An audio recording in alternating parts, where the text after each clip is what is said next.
G'day, Mark Rothfield for Club Marine TV. Hard at work once again on Sydney Harbour. Today we're driving the Beneteau Gran Turismo 36. Do harbour boats get better than this? Does life get better than this? Stay tuned.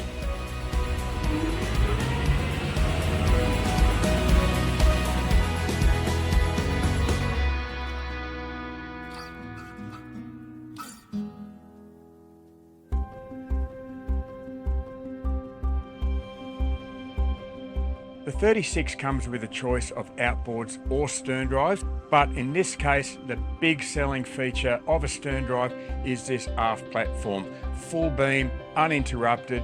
This particular boat has the extension, which takes overall hull length out to 40 feet. And it is a great place to store your dinghy, to sit here with your friends and have a cold drink. It's also a really popular selling feature for those who are a bit nervous getting aboard from a dinghy or the marina.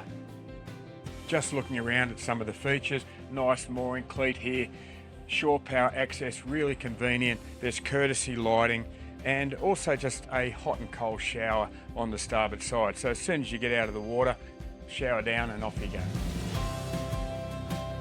I tested the smaller sister, the Gran Turismo 32, a while ago, and this hull is notably beamier. That allows conventional side deck access, so walkways straight from the boarding platform. These are 300mm wide, so plenty of room to get forwards. Separating them is this huge sun lounge. It has storage underneath, really nice comfortable padding, and an adjustable backrest. The main access is this walkway to starboard. Nice easy transition from the boarding platform again, and it has a gate to keep the kids and non-swimmers aboard. First up is a wet bar that allows any smoke to dissipate, yet it still gets plenty of protection when you're cooking from the main cabin. Now this boat's got an electric grill that's run off an inverter connected to lithium batteries. You get a nice little sink here with running water, 12-volt fridge and a garbage bin. So really nice setup. It also is positioned so you still get side deck access to the bow. Having this wet bar positioned aft means there's no interruption to this main cockpit nook, and there's easily enough space here to sit 10-12 people around here. You get a nice dinette here, folding out leaf, and that is still close enough. You can have your drinks and everything here. The cockpit is also really well protected from the elements. At the moment we've got the sunroof closed, but of course that can open and allow light and air to flood through here. To access the engine bay, this whole moulding lifts up electrically, so you get really easy access. Ladder leads you down here.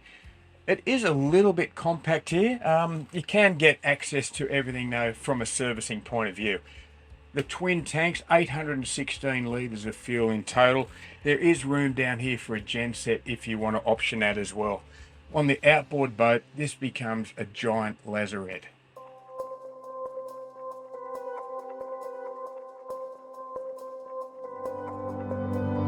When you think back on boat design, you used to have to choose between sports performance or onboard comfort.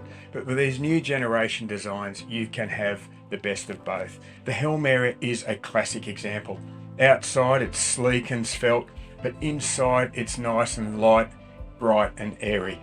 Looking at the helm itself, this moulding is a Vision in blue. It's pretty funky, in fact probably not to conservative taste, and Beneteau are changing that to a grey moulding in future.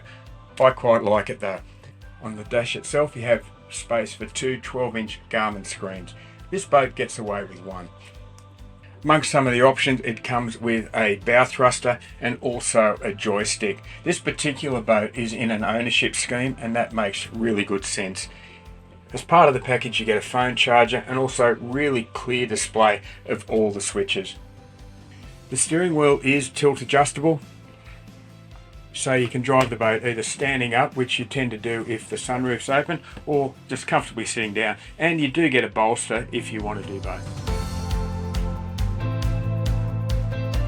Up front here, you'd be forgiven for thinking you're on a super yacht and not a 36 footer, because one of the features of the GT36 hull is that it comes well forward. It's almost like a deck boat up here, nice and square. First thing you notice is this sun lounge. Not only is it huge, it's also sunken down for some very good reasons. It keeps the deck line nice and flush, also means that the cushions are less likely to blow away, and it doesn't protrude on the driver's vision.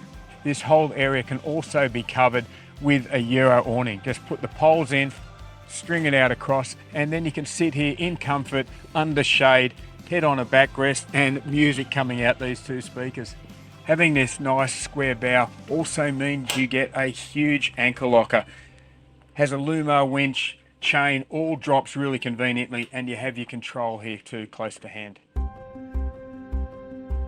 In my opinion, the best time of day aboard a boat is just before nightfall, when the sky turns orange, the wind dies, the temperature cools, and you really don't want to go home. And that's the time you'll thank the GT36 for having such a fantastic cabin. To start with, a dedicated dinette. Normally you'd have to clear the cards and the whiskey glasses away to create a double berth. Over here to starboard is the galley unit. It has a 2-burner gas stove that can be electric. It has a 12-volt fridge beneath, microwave oven above, sink. Also like the fact it has a window to just allow a little bit of light in and views, and you can open that vent when you're cooking. Really compact but functional. The bathroom is also a really generous size for a 36 footer. Plenty of headroom in here, nicely finished, and it even has its own walk-in shower. Everything's nicely moulded and easy to clean. The extra space over the Gran Turismo 32 becomes apparent when you see a full timber bulkhead. That's way better than a curtain when it comes to affording privacy to this huge owner's suite. Very large, comfortable double bed, plenty of storage and great views out through these windows. Right now I am amidships, where you find a full beam master cabin that has its own king size bed. Headroom is a little bit compromised by this cockpit sole, but it's easy to get in and make yourself comfortable. It's not claustrophobic either, because you have large port side windows both sides with ventilation, and you can air condition this area. The bow is certainly blunt above the waterline, but below it, it is actually really fine, so you get that nice cutting edge when you need to slice through swells and chop. Really, it's a compromise between having a soft ride and a high volume interior. These D4 Volvo Pentas, 300 horsepower, you get that added punch too of having counter-rotating twin props.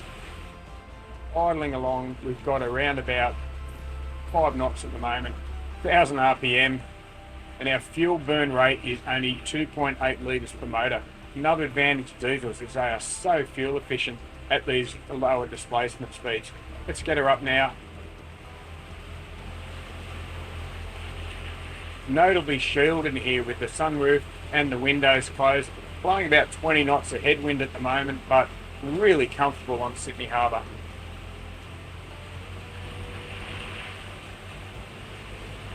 The zip wake taps are maintaining that level for us. No matter what I do with the throttles, we're keeping that nice level running attitude, really efficient.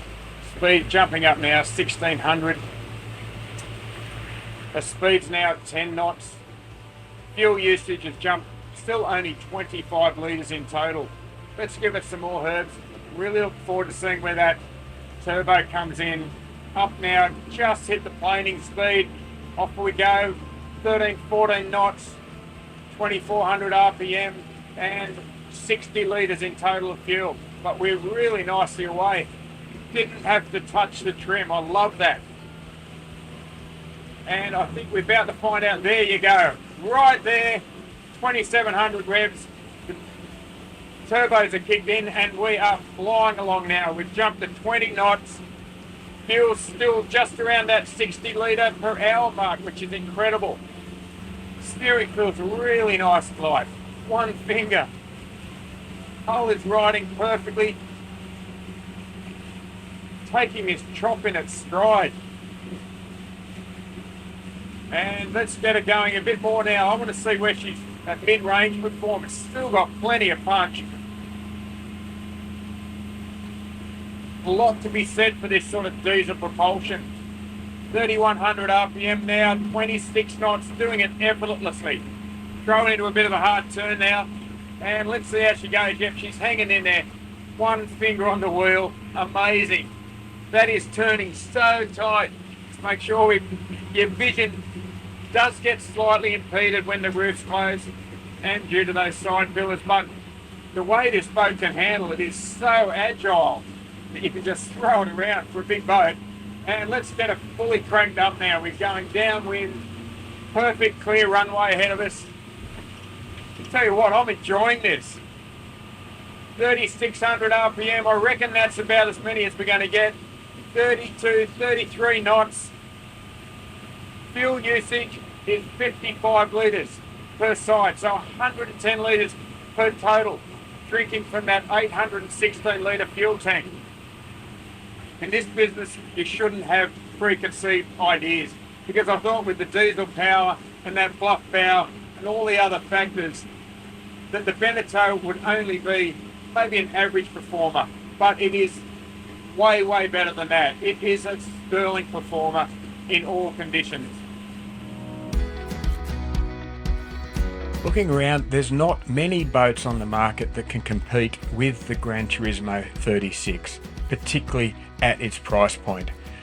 You may be looking at its smaller sister, the 32, but I think this model, it's not just larger, it's better looking, it's more settled, and it has a superior accommodation plan. So it's worth that extra money if you can afford it. Further up the range, there's a 41 and a 45.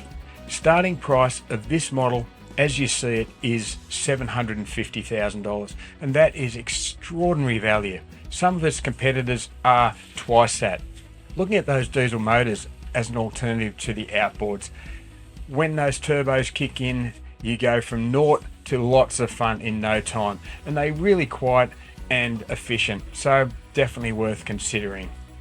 To answer our original question, is it a great harbour boat? I'd have to say absolutely, particularly for the money. It's not just a great day boat either. If you're having a good time, then stay the night as well. I'm Mark Rothfield for Club Marine TV. I'll see you next time.